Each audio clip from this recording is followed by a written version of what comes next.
Mesdames, Messieurs, peuple congolais, pourquoi Denis Sassou Nguesso ne pourra quitter le pouvoir que par l'unité du Sud Congo?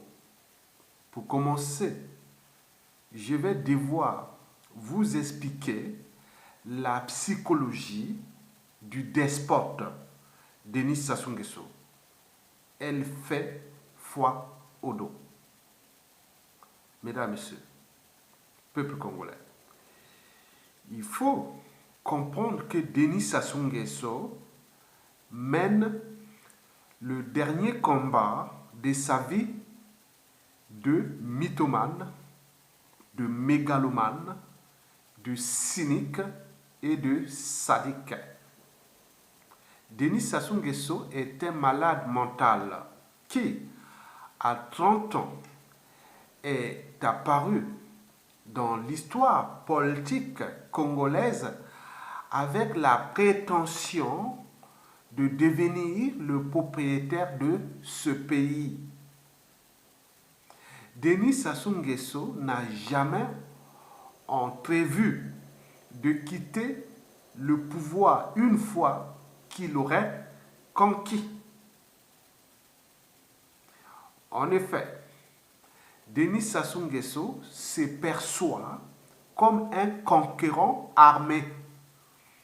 Il conçoit les Congolais comme des populations conquises, soumises et vassalisées. Et pire encore, il conçoit les sudistes, les Bakongo, comme du bétail humain et qu'il tue à volonté.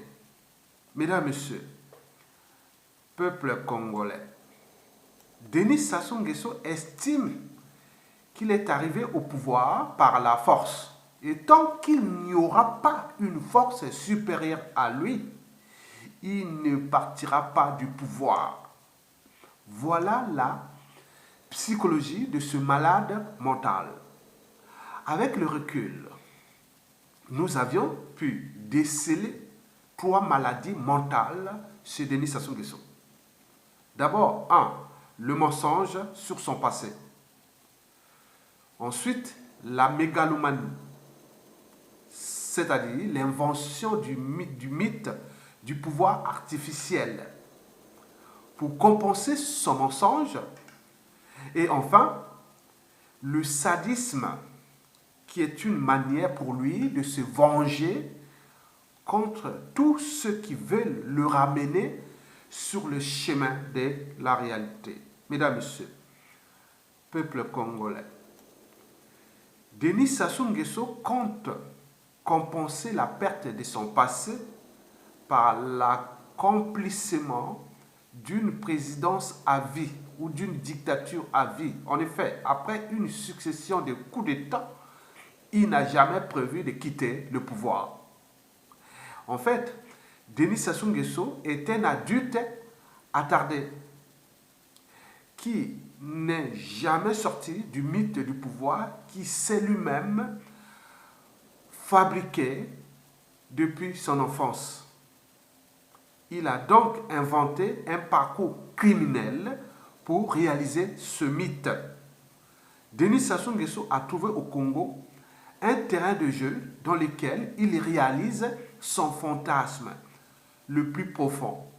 Mentir sur son passé, s'inventer un présent glorieux pour un pouvoir absolument mégalomanique et sadique. Voilà l'individu, le personnage que nous avions en face. Donc vous devez arrêter les amalgames nord, sud, est, ouest. Vous connaissez le personnage et levez la raison et l'esprit critique au-dessus des émotions, des sentiments et de l'appartenance. Vous venez de comprendre le personnage. Mesdames, Messieurs, peuple congolais. Voilà l'homme auquel on a affaire. Cet homme a monté un stratagème pour rester à vie au pouvoir. Mesdames, Messieurs, peuple congolais, vous savez que toute chose a durée de vie limitée, ou toute dictature a durée de vie limitée. Donc il y a toujours un départ et un terminus.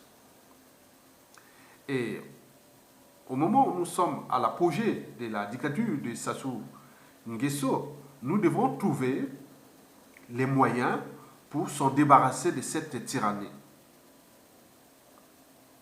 De toute façon, on n'a plus le choix. Ou on les laisse libre cours à briser encore des millions de vies, surtout surendetté pour rien ce pays, le ruiner, le détruire. Il va partir, c'est un être mortel qui passe de passage.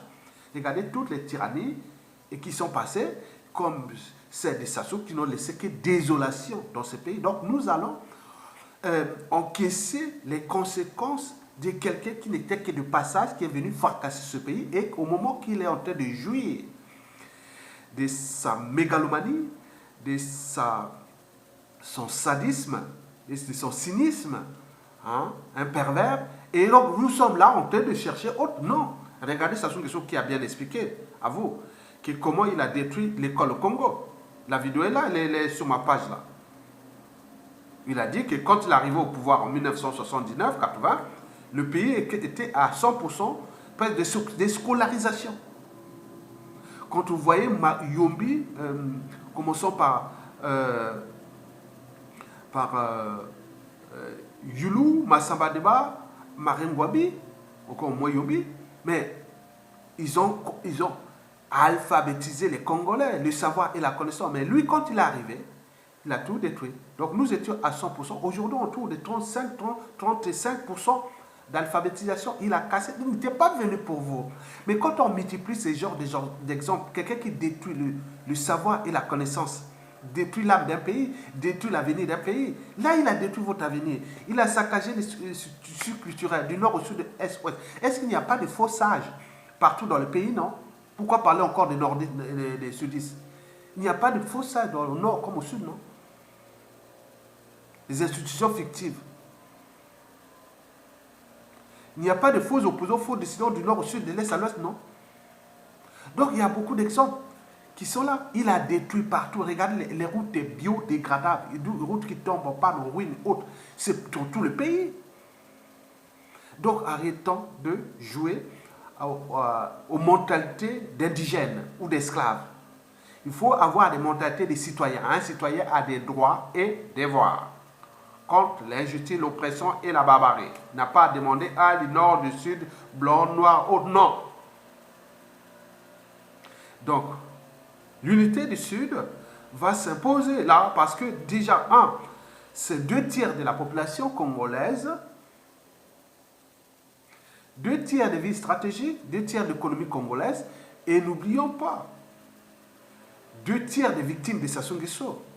Alors, quand on est du sud et qu'on était la victime, qu'est-ce qu'on en fait?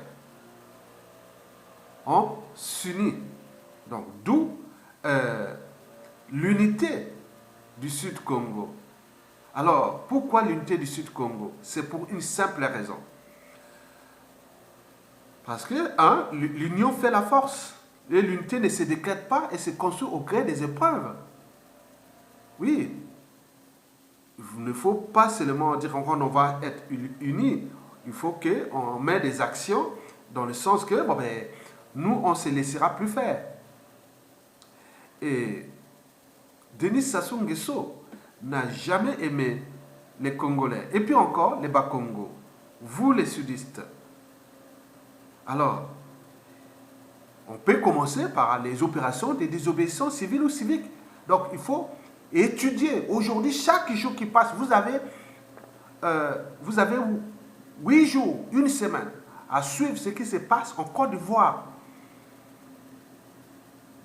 Ouattara, se sentant que les présidentielles du 31 octobre 2020 ne vont pas avoir lieu, il avait d'abord lâché ses mercenaires et ses milices pour aller massacrer les populations. Les populations se sont structurées, ils ne se sont pas laissés faire.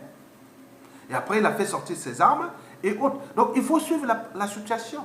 Parce que les jeunes là, qui sont rentrés dans les mercenaires ou les milices sont rentrés dans le campus universitaire d'Abidjan pour aller massacrer les étudiants. Mais comment les autres ont réagi? Il ne faut pas se laisser faire.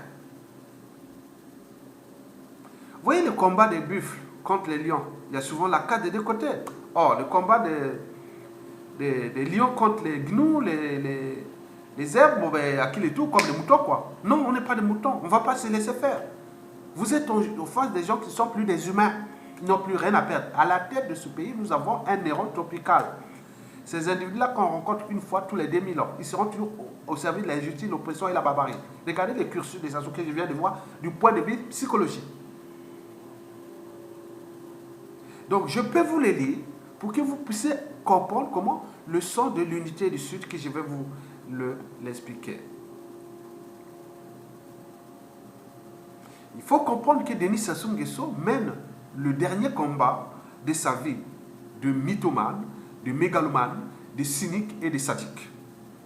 Denis Sassou Nguesso est un malade mental qui, à 30 ans, est apparu dans l'histoire politique congolaise avec la prétention de devenir le propriétaire de ce pays. Denis Sassou Nguesso n'a jamais entrevu de quitter le pouvoir une fois qu'il l'aurait conquis. En effet, Denis Sassou Nguesso se perçoit comme un conquérant armé. Il conçoit les Congolais comme des populations conquises, soumises et vassalisées. Et pire encore, il conçoit les sudistes, les Bas-Congo, comme du bétail humain qu'il tue à volonté. Mesdames, Messieurs, peuple congolais, Denis Sassou Nguesso estime qu'il est arrivé au pouvoir par la force. Et tant qu'il n'aura pas une force supérieure à lui, il ne partira pas du pouvoir. Voilà la psychologie de ce malade mental. Avec le recul, nous avions pu déceler 3 maladies mentales chez Denis Sassou Nguesso. 1. Le mensonge sur son passé. Ensuite, la mégalomanie, c'est-à-dire l'invention du mythe du pouvoir artificiel pour compenser son mensonge. Et enfin, le sadisme, qui est une manière pour lui de se venger contre tous ceux qui veulent le ramener sur le chemin de la vérité ou de la réalité. Mesdames, Messieurs, peuple congolais, Denis Sassou Nguesso compte compenser la perte de son passé par l'accomplissement d'une présidence à vie ou d'une dictature à vie. En effet, après une succession de coups d'État, il n'a jamais prévu de quitter le pouvoir. En fait, Denis Sassou Nguesso est un adulte attardé qui n'est jamais sorti du mythe du pouvoir imaginaire qui s'est lui-même fabriqué depuis son enfance. Il a donc inventé un parcours criminel pour réaliser ce mythe. Denis Sassou Nguesso a trouvé au Congo un terrain de jeu dans lequel il réalise son fantasme le plus profond. Mentir sur son passé, s'inventer un présent glorieux pour un pouvoir absolument mégalomaniaque et sadique. Cela devenait possible. Voilà l'homme auquel on a affaire. Cet homme a monté un stratagème pour rester à vie au pouvoir. Mesdames, Messieurs, peuple congolais, l'unité du Sud s'impose. Pourquoi? Parce que dans 100% des cas, à la chute de Sassou Nguesso, nous rentrerons dans la période de transition. Et cette transition sera au niveau du gouvernement dirigé par le Sud-Congo, qui a tant souffert de ce pouvoir géopolitiquement situé au nord et ethniquement situé dans la Kivet.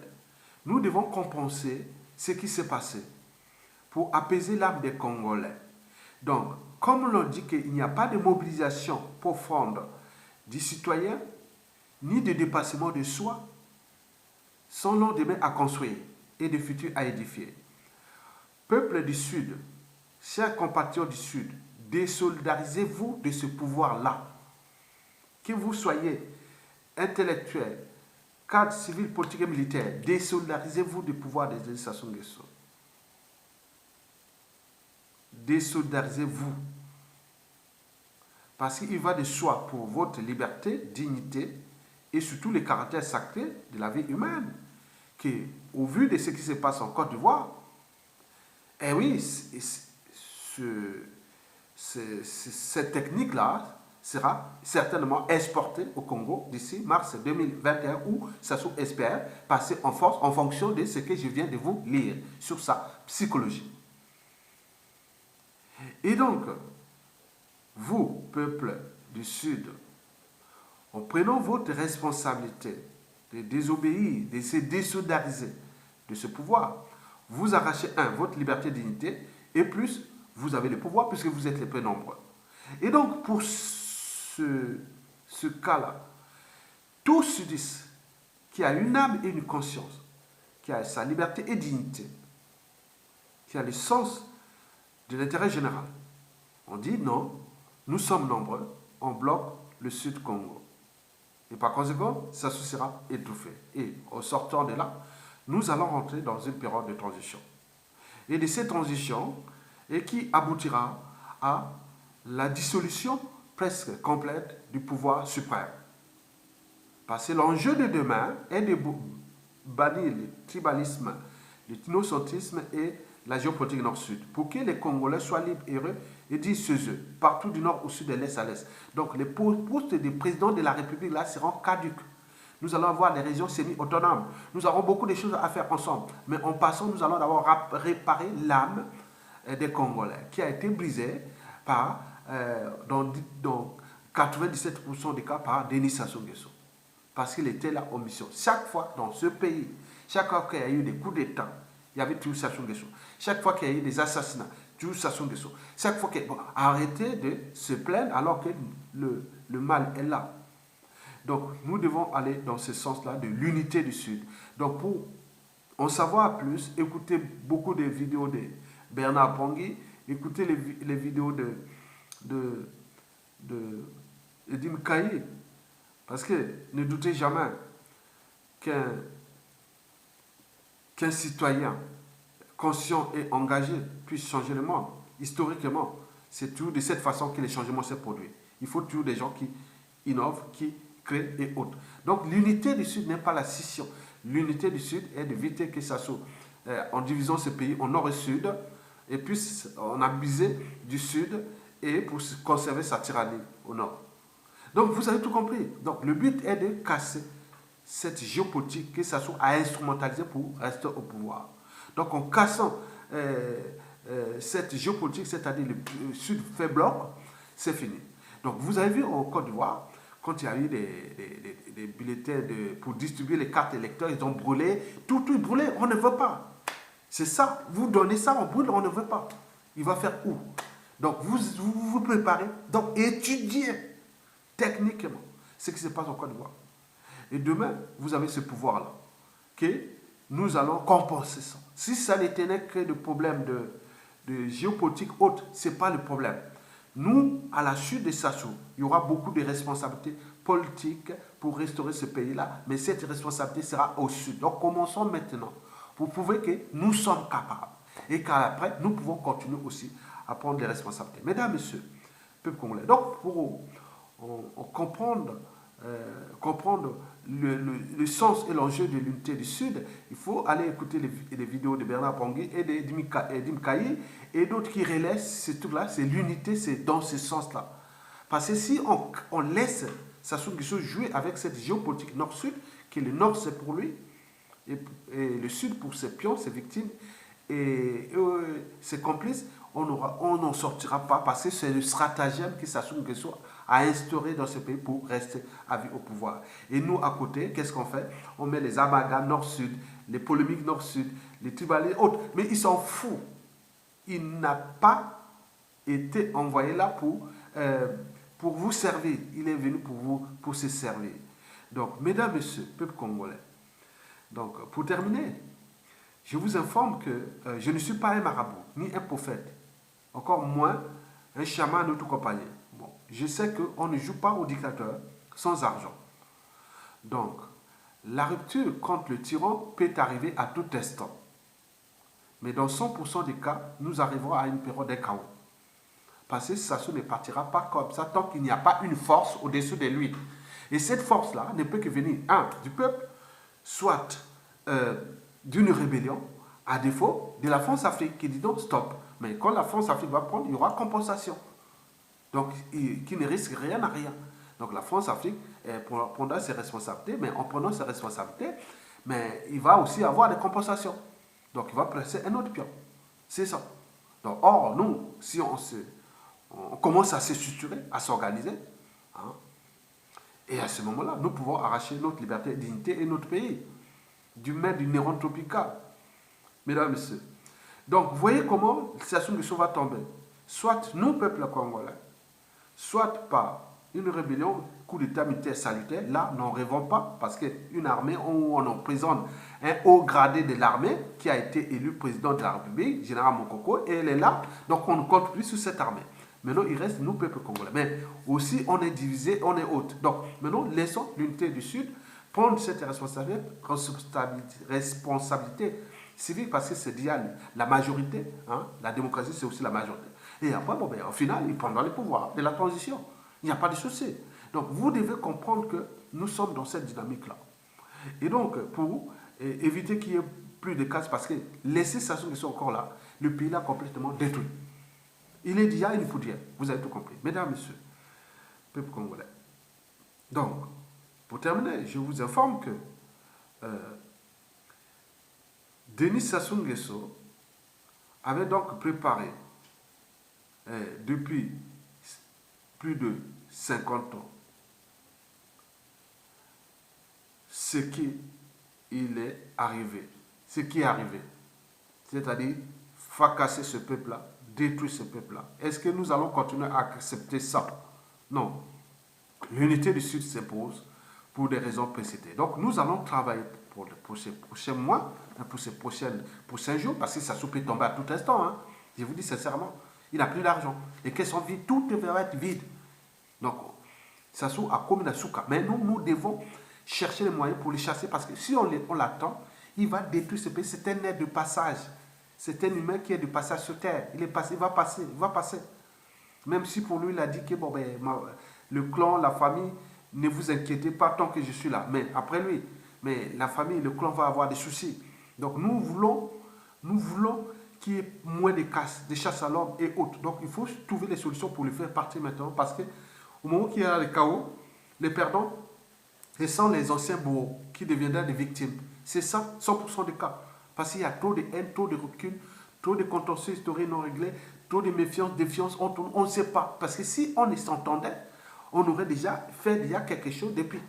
Mais là, on positionne le débat sur le Sud, parce que si le Sud est bloqué, ça se tombe. Le Sud, c'est Brazzaville. 2 tiers de la population de Brazzaville est sudiste. Plus de 2 tiers même. Avec quelques tickets.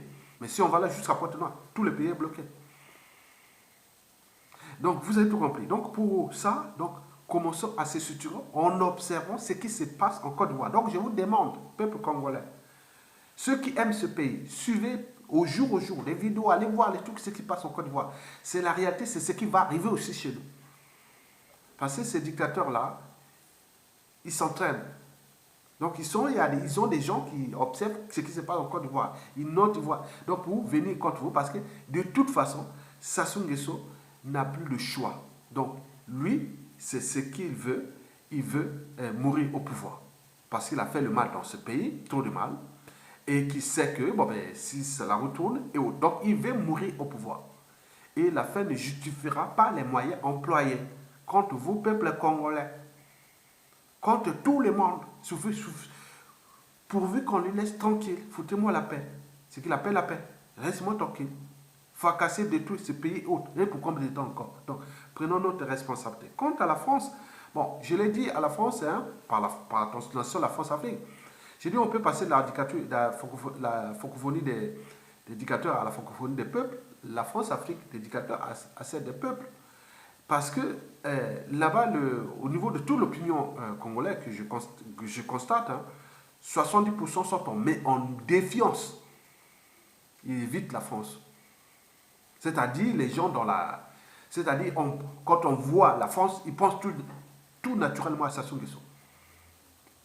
À tous ces dictateurs France-Afrique, qui, dans cette zone, ne devient que désolation. Désolation. Et vous comprenez encore. Donc, la France compte tout de même sur le Congo parce que le Congo est un pays stratégique du bassin du Congo et aussi de la CEMAC et autres. Mais est-ce qu'on va les laisser détruire comme ça parce que le pays là, donc la responsabilité s'impose. Nous, on dit qu'on veut aller vers une transition pour construire quelque chose de nouveau ensemble. Mais pourquoi s'entêter à maintenir ce monstre-là et qui n'est que là pour détruire ce peuple-là? Et pour combien de temps encore? Mesdames, Messieurs, peuple congolais, donc prenez conscience que nous avons un bien commun, que Sassou Nguesso estime qu'il est arrivé au pouvoir par la force, et tant qu'il n'y aura pas une force supérieure à lui, il ne partira pas du pouvoir. Voilà la psychologie de ce malade mental. Mesdames, Messieurs, peuple congolais, je vous remercie.